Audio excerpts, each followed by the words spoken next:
বর্তমানে আছি উত্তরের একটি জনপ্রিয় বাজার, একটি ঐতিহ্যবাহী বাজার। বিশেষ করে বলতে গেলে ডোমার উপজেলার অন্যতম একটি ঐতিহ্যবাহী বাজার, যেখানে অনেকে এসে থাকেন শুধুমাত্র সুলভ মূল্যে তরকারি কেনার জন্য। আমি বর্তমান সেরকম একটি দোকানের সামনে অবস্থান করছি, যেখানে তারা অনেক সুলভ মূল্যে অর্থাৎ পাইকারি দামে গরুর মাংস বিক্রি করে থাকেন। এখানে আরও অনেকগুলো দোকান আছে, কিন্তু প্রায় দুপুরের মাঝামাঝি সময়ে চলে এসেছে, অনেকে খাবার খাওয়ার জন্য বাসায় গিয়েছে, তাই দোকানপাটগুলো বন্ধ। আর কিছুদিন ধরে এখানকার দোকানপাটগুলো কেন জানি বন্ধ হয়ে দেখছি। এখানকার জনসমাগম অন্যান্য সময়ের তুলনায় একটু কম। আমি মূলত বাংলাদেশের গ্রাম বাংলার পরিবেশ, প্রকৃতি, আবহাওয়া এগুলো আপনাদের সামনে তুলে ধরার চেষ্টা করি। তার ওই ধারাবাহিকতায় আজকে যুক্ত হয়েছি আপনাদের সাথে ধনচনপুর বাজার থেকে। এখানে দেখতে পাচ্ছেন একটি সেলুনের দোকান। গ্রামের অঞ্চলের সেলুনগুলো কেমন হয়ে থাকে সেটা দেখতেই পাচ্ছেন। এখানে চুল কাটতে আসে এনকার ছেলেরা। আর আশেপাশে তো দেখতেই পাচ্ছেন ছোটো ছোটো কিছু টং দোকান, চায়ের দোকান, এগুলোতে মানুষের ভিড় দেখা যাচ্ছে।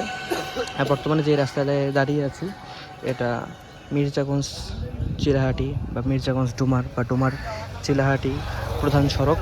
এই সড়কের মধ্য দিয়েই সবাই যাতায়াত করে। যত বড় ধরনের ট্রান্সপোর্টেশন আছে এই রাস্তা দিয়েই উত্তরাঞ্চলের সাথে কানেক্ট হয়। আমি ধীরে ধীরে সামনের দিকে এগিয়ে যাচ্ছি এবং আপনাদেরকে দেখানোর চেষ্টা করছি এই ধনচনপুর বাজার।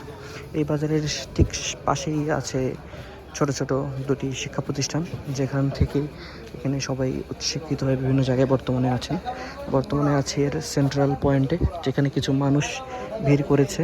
এখানে মাছ বিক্রি হচ্ছে, দেখতেই পাচ্ছেন। এখানে মাছ বিক্রি চলছে, অনেকে মাছ কেনার জন্য এখানে এসেছেন।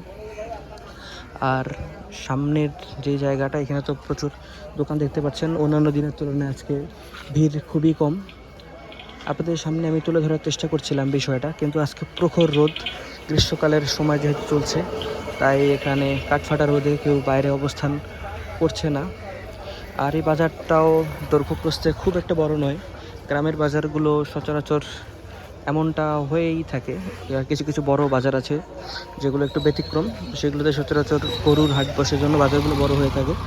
তো আজকের মতো এখানেই শেষ করছি। সবাই ভালো থাকবেন। আসসালামু আলাইকুম।